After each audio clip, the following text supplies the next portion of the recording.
hello everyone नमस्कार जनाइছো मोर अन्यटा mini व्लगলৈ ভিডিওটো যোৱাকালিৰে video হয় আজিহে এই ভিডিওটো আপোনালোকৰ মাজলৈ আগবঢ়াই দিছো দেই আজি আমি গৈ আছো স্বৰ্গদেউ চাওলুং চুকাফা আহোম সাম্ৰাজ্য প্ৰথম ৰাজধানী মুংডুন চুন খামৰ টিপামলৈ বুলি ইমান ধুনীয়া জেগালৈ গৈছো যেহেতু আপোনালোকক নিদেখাকৈ কেনেকৈ থাকিব পাৰো নহয় জানো বাৰু আৰু এয়া দেখিছে নহয় ইমান ধুনীয়া ৰাস্তা চাহ বাগানৰ মাজে মাজে আমি এয়া গৈ আছো আৰু এয়া আমি আহি পাই গলো হি টিপাম আৰু এয়া চাওকচোন পৰিবেশটো ইমান ধুনীয়া লাগিছে নহয় চালে যে চাই থাকিবৰ মন যায় সেউজিয়া কেৱল সেউজিয়া আৰু এতিয়া আমি গৈ আছো ওপৰলৈ একেবাৰে ওপৰত মানে এখন থান আছে থানখনৰ নাম হৈছে দেওখালি থান টোটেল 1055টা ষ্টেপ পাৰ হৈ যাব লাগিব তেতিয়াহে আমি সেই থানখন পাম গৈ আৰু এয়া অলপ ৰৈ ললো ভাগৰ লাগি গৈছেগে যিহেতু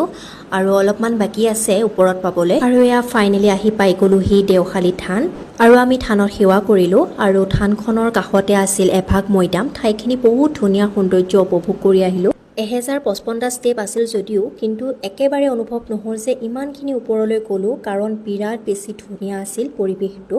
তেনেহলে ৰাইজ পুনৰ এটা নতুন ভিডিওৰ সৈতে আজিলৈ ভিডিও ইমানেই বাই বাই